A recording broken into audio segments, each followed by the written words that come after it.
Welcome back to the class, and we are looking at one more interesting case or interesting dimension of globalization in the contemporary times, that is the medical tourism in India.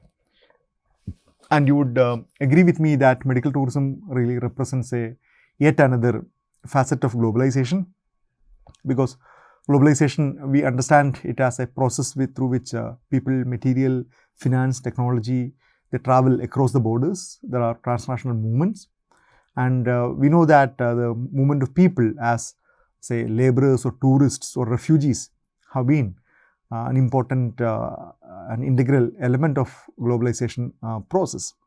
And when it comes to the question of movement of people, of course, tourism in India has a long history. We know that there are quite a lot of interesting literature on how globalization is connected with tourism. But this medical tourism is a very fascinating topic in itself, because it not only talks about the transportation or travel of people from different countries to India, but we are talking about a very specific kind of travelers, the patients and their attendants, their relatives, and the very purpose of the travel is for the treatment. So this particular topic, which we are just examining one of the articles, there are quite a lot of articles on medical tourism, more recent one, more complicated ones, but I just decided to choose a very simple essay, again appeared in EPW in 2010, written by Sunita Reddy and Imrana Khadir.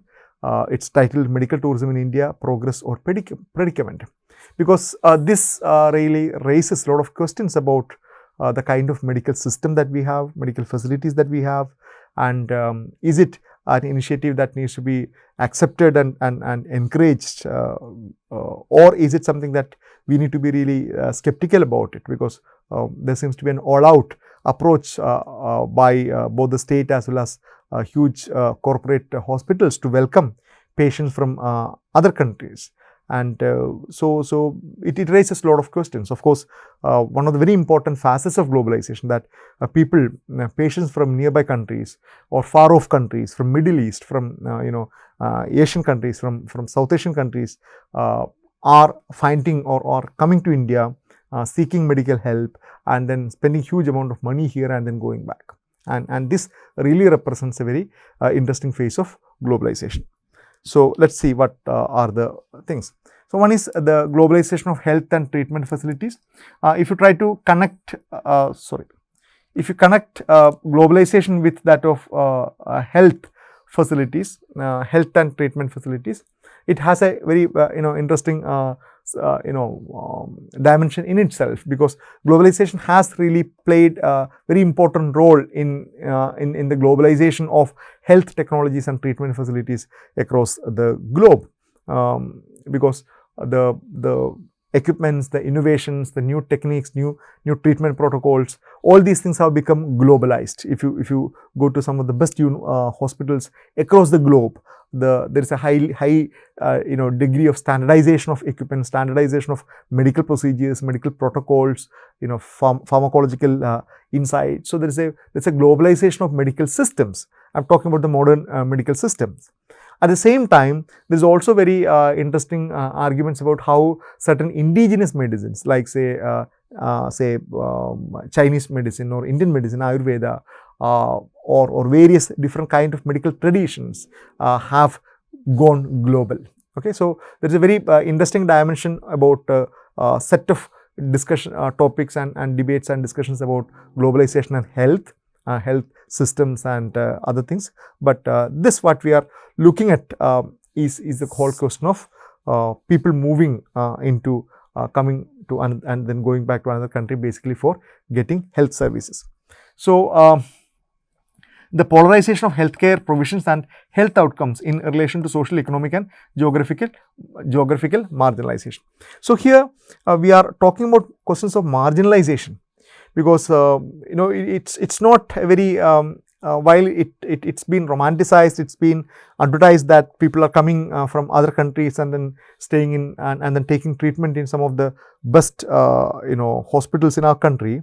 That also gives us an opportunity to look at more critically that why that people are forced to travel across different continents in search of highly specialized treatment. What happens to their treatment facilities, health system scenario in their native countries, and what is happening with our own systems? Okay, do we have excess facilities? Do we have how have we fared in terms of providing this high quality medical facilities to every section of our population? And I don't think that I need to elaborate on this. We will find that it is extremely skewed. It is extremely unequal.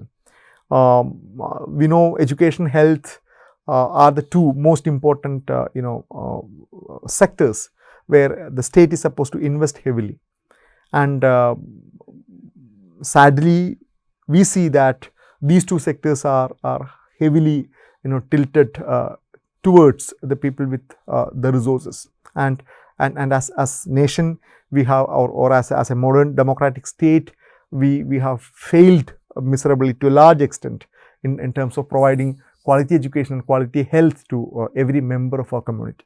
There could be different reasons, the huge size of the population, the kind of the development trajectory, all these things are reasons. But I am saying, the point I am saying is that this medical tourism offers you interesting perspectives to look at the nature of medical facilities, medical delivery systems, and questions of marginalization in both in India as well as the countries from where the patients come from. So, the emergence of medical tourism and the role of transport, medical facilities, expenditure difference, legal issues, and so on. So, this brings into forth a host of issues. For example, role of transport. There must be these two destinations. Must be very easily connected with the fast air transport. Then medical facilities must be top notch, and expenditure difference must be substantial. And then legal issues about getting visas and then other things must be much more smoother. So there is a section in the essay where the author kind of does a survey of the major transformation of India's health sector. So I am not going into the detail, but those who are interested can check it up. It talks about how the Nehruvian ideas about a modern society was reflected in certain certain kind of health initiatives in the modern India. Of course, that's it's a continuation of the colonial procedures, and then how we tried with how the role of private sector in that, and especially with liberalization, how we opened the field of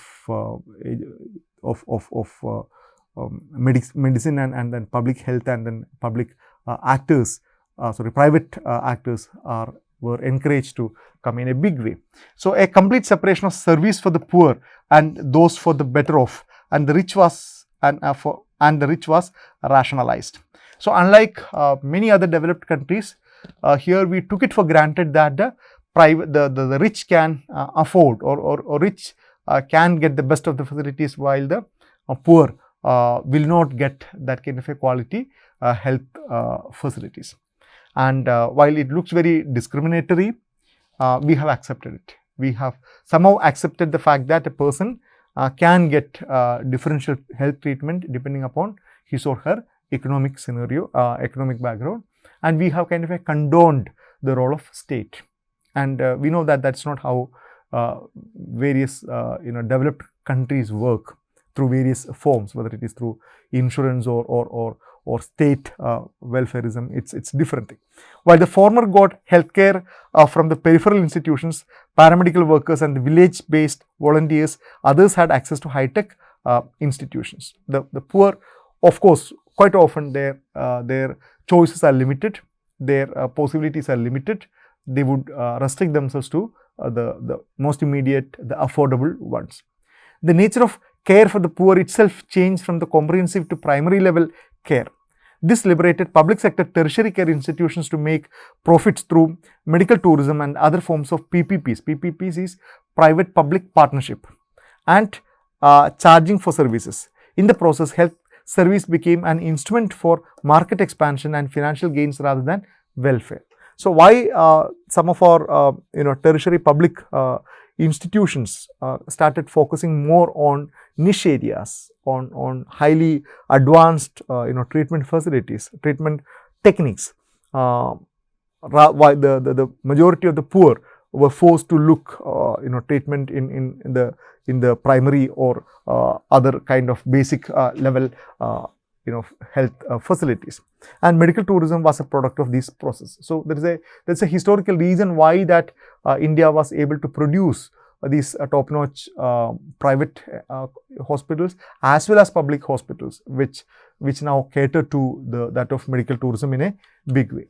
So quality care, relatively cheaper services compared to the West, package deals and cheap services from tourism and hospitality sectors, and the option offered by holistic medicine are medical tourism's biggest attractions in India. So a host of things, cheap airfare from different places, and as a package, that the stay of the patient and stay of the bystanders, and then maybe a sightseeing along with that, and a host of other things were brought together, and the possibilities of a holistic medicine, and that which combines modern medicine with that of Ayurveda and other things. Wellness treatments are one of the very important reasons why India kind of emerged as an important destination of medical tourism. India's comparatively better tertiary health care systems draw clients from neighboring countries like Bangladesh, Nepal, Pakistan and Sri Lanka that lack such facilities. The tertiary healthcare, super specialty hospitals, both private as well as public, played a very important role. High-tech hospitals attract patients from the Middle East as well as the West by offering them first world, as well as the West by offering the first world quality at third world rates. This became a very important slogan. We were able to sell our hospitals and medical care by saying that we are able to offer you first world quality of treatment and healthcare at a third world rate. Patients flow from neighboring and Southeast Asian countries have increased nearly 12% as hospitals in Chennai, Mumbai, Hyderabad and New Delhi emerged as major centers of this attraction. So this is a table that the authors have provided, which tells you about the kind of major difference in terms of the expenditure for some of the high tech as well as complicated procedures, especially when you compare it with the US. You will see that India and Thailand, they are much cheaper, far much cheaper, and India is the cheapest among all, even in comparison with that of the Singapore. So these are all, we know that it's some of the most advanced procedures, hip replacement or spinal fusion or heart bypass. So they are all extremely costly, heart valve replacement, whereas it's much cheaper than the scenario between the US and the India or other places. So there is a huge cost advantage for people who choose to come to India. Now, so there are several promotional strategies of the hospitals and the state, use of medical diplomacy and the goodwill gestures related to treatment. We will discuss it below, but there are quite a lot of very enthusiastic propaganda as well as campaigns, both by the state as well as by the private enterprise, to attract patients from other countries.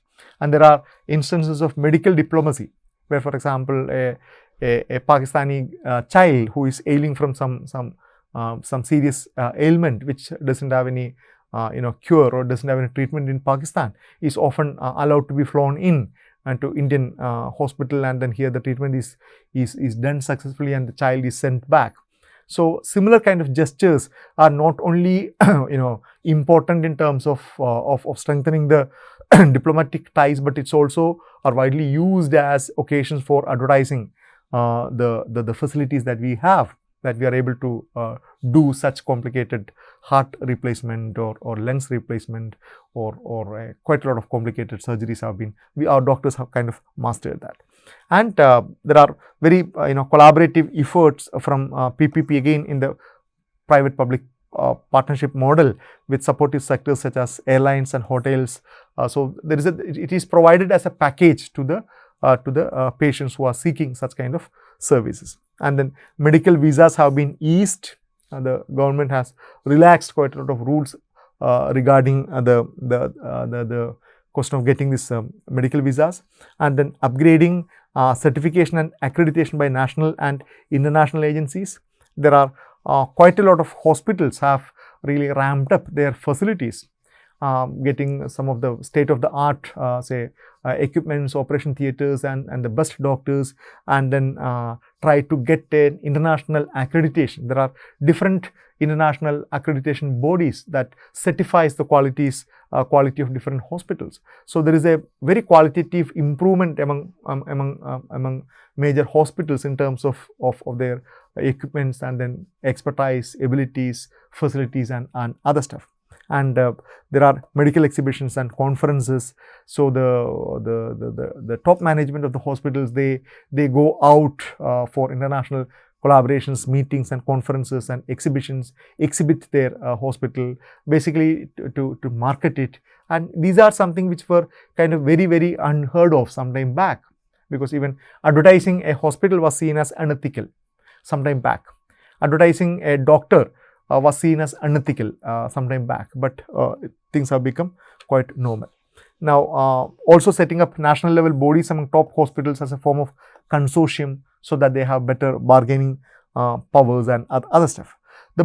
So this particular body would address issues related to infrastructure, health insurance and role played by third-party administrators, biomedical waste management, investment by foreign investors, tax benefits, and promote India as a destination for medical tourism. So this corporatization of health care, especially with the advent of huge corporates like Wockhardt and Apollos and others. So they have really emerged as very important bodies that are catering to this particular kind of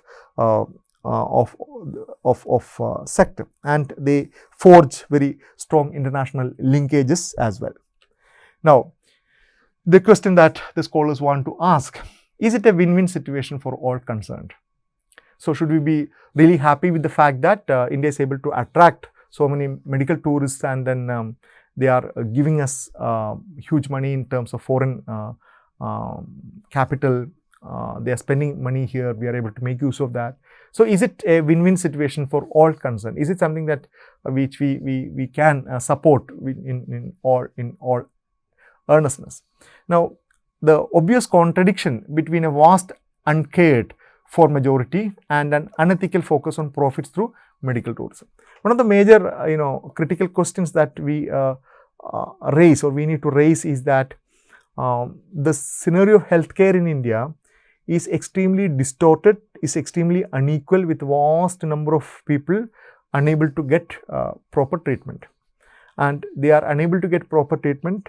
Thousands are dying, whether it's young or aged or other people. Thousands of people are awaiting very complicated surgeries and other stuff. And the only reason why they are not able to get the proper treatment is the lack of money. They simply do not have the money in order to afford these health facilities, which have become so costly. Now, we are confronted with a situation where, even while thousands of such poor people are awaiting, our set of our hospitals are training their focus towards the foreign patients who are capable or who are willing to dole out so much of money for these procedures. And there are serious ethical issues, there are quite a lot of political issues, economic issues arising with such kind of a scenario. The underdeveloped health system in India, especially at the tertiary level. So, what are the kind of health system that we have to cater to the people of the lower class? If they require a high quality treatment or a complicated procedure, what are the options left for them? Even if there are situations where even if they dispose of all their wealth, they may not be able to meet the expenditure of the treatment.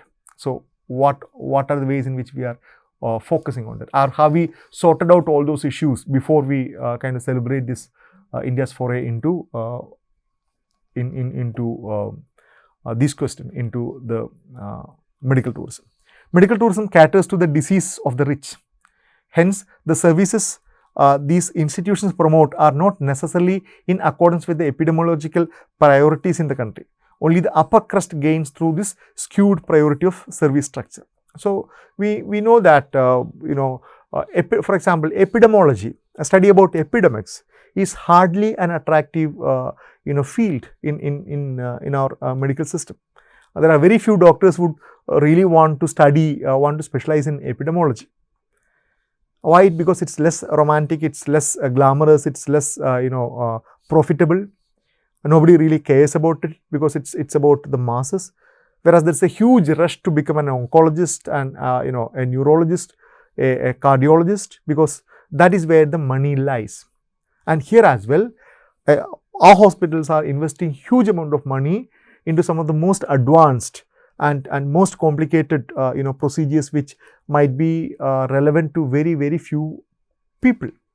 Very few sections of people might be required, but we celebrate it as an epitome of our advancements in health. And the recent episode of Corona really brought out our glaring disparities in that scenario. It was not this high quality procedures or techniques or expertise that became important. It was the knowledge of the epidemiologist, their expertise, their willingness, the data that we have about their about the population, our primary health centers, our health workers at the grassroots. They were the one who really fought this pandemic and then kind of emerging victoriously now. So this whole question of medical tourism, it really raises a lot of questions about its ethicality and other stuff. So unregulated privatization and medical tourism in fact create distortions and have negative implications for health, as in the case of assisted reproductive technologies, art, services that use underprivileged women for surrogacy and uninformed young women for harvesting of ova. So there are a lot of interesting fascinating studies about this whole questions of surrogacy. The women, Western women, both maybe couple come here and then they go for surrogate. They ask for surrogate mothers in India, and people from many of the impoverished background, they rent their womb literally, and they spend this 9 months, 10-month period under strict observation. And once the child is born, the couple fly back with the child, and the woman get some amount of money. And also a lot of people who are either knowingly or unknowingly donate their eggs. So there are a lot of questions about its ethicality, a lot of questions about exploitation, a lot of questions about its legality, about whether what is happening, is it right, what happens to the health of the woman, a series of ethical questions. So now this kind of a conclusion, Asian medical tourism is going to take away high-tech procedures and leave American hospitals with unused capacity. A series of questions and concerns about the implications of such large-scale migration of people from in their host countries, because that raises a lot of questions about the way in which they manage their system, about their medical insurance schemes. There's a lot of questions. But for me, more importantly, is how this medical tourism is a reflection of our own health scenario, health system, where it is heavily privatized, where the state has kind of withdrawn significantly, and which is completely in the hands of the market. And it really goes well with the kind of an overall logic of globalization as a neoliberal globalization, where facilities such as this, though it's not a facility, as something as important as critical medical care, gets more available for the rich people with disposable income, while it becomes so difficult for the people from the lower classes to aspire for that. Okay, so let's stop here. As I told you, the reason why I included this is just to give you a glimpse of a very interesting area in which we are experiencing the effects of globalization. Okay, so let's stop here and then we'll meet for the sessions for the last week of the course. Thank you.